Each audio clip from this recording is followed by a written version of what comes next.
I've had a bit of a busy schedule, so I haven't been able to do the blogs as well as often as I'd like to. So I'm going to basically tie up the Nuneaton and Cambridge games in this one here. Basically starting with Nuneaton. I was working that day, otherwise I would have done an exclusive blog for that. I haven't had a chance to even see the video of it yet, to be honest with you. Basically go 1-0 down when you're supposed to be playing bad, turn it around in the second half, shows fighting spirit, shows why we are where we are. And to be honest, it was a good result in the end, because Nuneaton have, well, since we beat them 4-0 at Ronnie Parade, they've started to mature as a conference team, and they've been playing a lot better football. I think any time you go away and you come back from a goal down to win is always going to be a good result, regardless of who you're playing. So you've got to give a lot of respect to the boys for that. Before I move on to the Cambridge game, I want to offer my congratulations to Lee Minshall, who's won our Player of the Month twice in a row. Both well deserved. We've had a lot of players playing well and players who we expect to play better not playing as well. But still, I think with the hectic period we've had, to come out with the amount of points that we have taken, I say is, it's really, really good if you consider the amount of games you had to play. And we're talking about high intensity competitive football. I mean, we're talking one league away from Football League. It ain't easy out there. 90 minutes of physical competitive football is really, really hard going. I mean, you say people who play Sunday League, I can play every day, but then Sunday League is not. It is nowhere near the same intensity. So I've really got to, take my hat off. Well, whatever hat. I haven't got a hat, but you've got to give a lot of respect to the players for handling the situation how they have. I mean, the conference could have been more helpful. They're just looking for their Wembley payday. Oh yeah, we're at Wembley. Personally, Wembley's a great day out.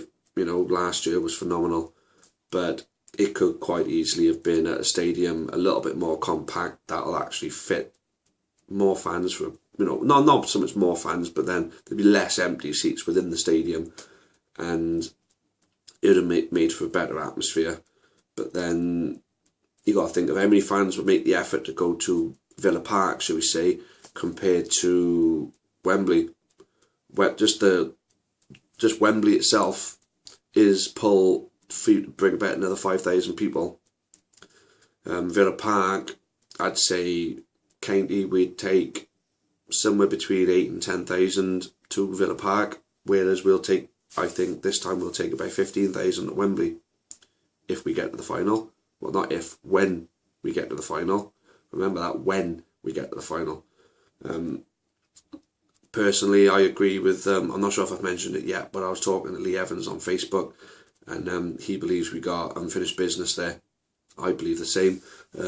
People who know me on Facebook will know the status I put up the other day. I had a dream that we won at Wembley. Now, I really can't recall who we played in the final, or just one of those messed up dreams where you're celebrating because you just won, and for some reason I knew there was 20,000 Newport there, and yeah, it was a great dream, and when I woke up I was gutted. But it'll be reality soon enough, trust me. We got the players to do it. We're better than all the teams around us. On our day I'd say we could beat anybody as high as League One, on our day. So it's there for the taking, and let's just see if the players can match the occasion. But like I was saying, we'll take less people to Villa Park than what we would to Wembley.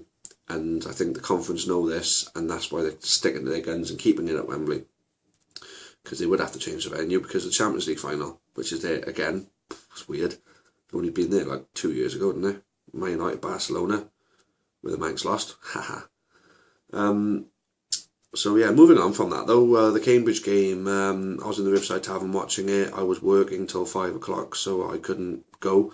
Would have liked to have gone. I haven't been to Cambridge yet, and I'm trying to do as many of this year. I'm trying to do as many away trips as I can, but I'm anywhere that I haven't been yet, I'm trying to get to as many different stadiums as I can.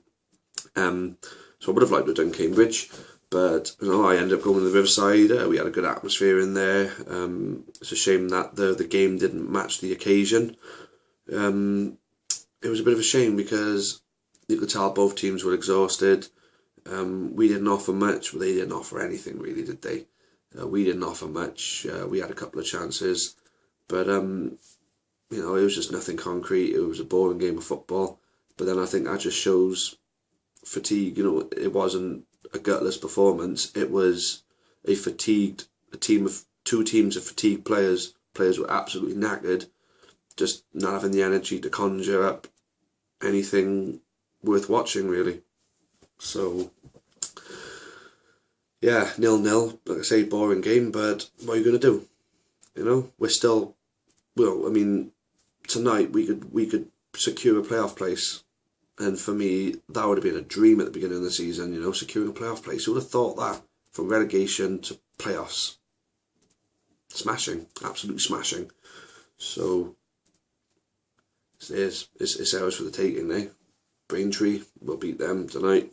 We'll probably beat Macclesfield on Thursday. And then Saturday. Well, anyway, I'm going to do an exclusive triple header blog for that. I haven't got time to do 3 separate blogs through the week, and on the weekends. So I'm just gonna have an interview. I'll just give a few words myself on each game, then try and get some interviews if I can. I'm going to be taking somebody to the 2 midweek games. So if I can spare the time while I'm with them to get the odd interview, then I'll do that. But if I can't, then I can't. I can only do what I can. But next season, I'm going to try and step this whole thing up. So any suggestions that you can fire my way, guys, that could make this whole thing better, feel free. Facebook, Twitter, message board. Majority of you know who I am and how to get hold of me. So feel free to give me some feedback or some suggestions and questions even. I've only ever had 2 questions, and that was from my last monthly blog. If you'd like to know my opinion on anything, then fire something over to me. I'll be more than happy to answer it on my next blog. I want to mention the club committee. I'm absolutely over the moon that the small council are part of it, because I think between those guys, there's potential to really, really, best way of putting it, I'm not going to say they're only good for making money, because there's a lot more to it than that. The guys on the small council are the guys that influenced me, inspired me to join the trust in the first place. And now I'm a board member of the trust. I run my own subcommittee with the trust, and they're the guys that got me interested in the first place. So I know what these guys are capable of doing. So I'm really happy they're part of the club committee now. And I got to say, everybody coming together on last Thursday night was brilliant. It was absolutely brilliant. It was. I was really happy with that. All the club directors, Les Scanning was there as well, David Hando, and representatives from all. It just shows a big support of unity now, and I think it's something everybody should be getting on board with. I think it's a real shame that the Friends of Newport County have disbanded, allegedly that is, but I've heard that it is for sure now. That's a real shame, personally. We could do with having people like that on board, but I just wish that I can't comment on either side, because I don't know what the issues are. I keep hearing stories from 2 different sides, and it's like, well, bloody hell, I can't really make my mind up on. So all I'm going to say is find a way of coming together, whatever differences there are. Don't be proud, just deal with them.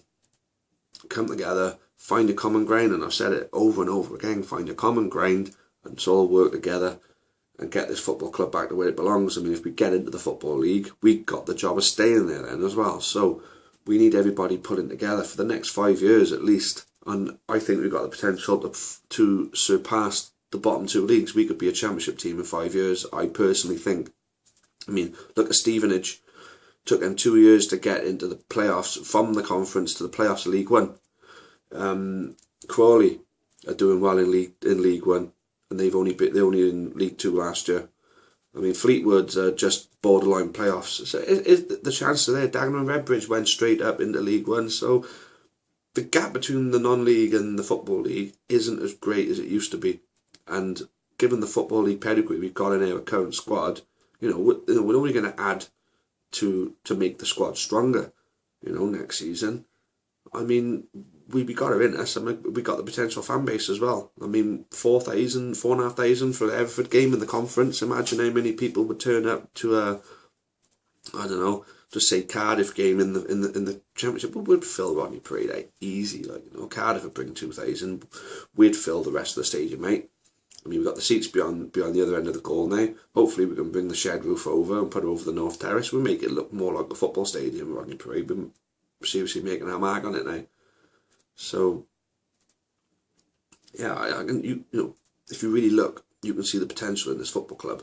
And I think the likes of Justin Edinburgh, Les Scarring, Tim Harris, all of them, they can see the potential of this football club, So, I say, if we can work together more, we have got in us to really push for the right end of the English Football League.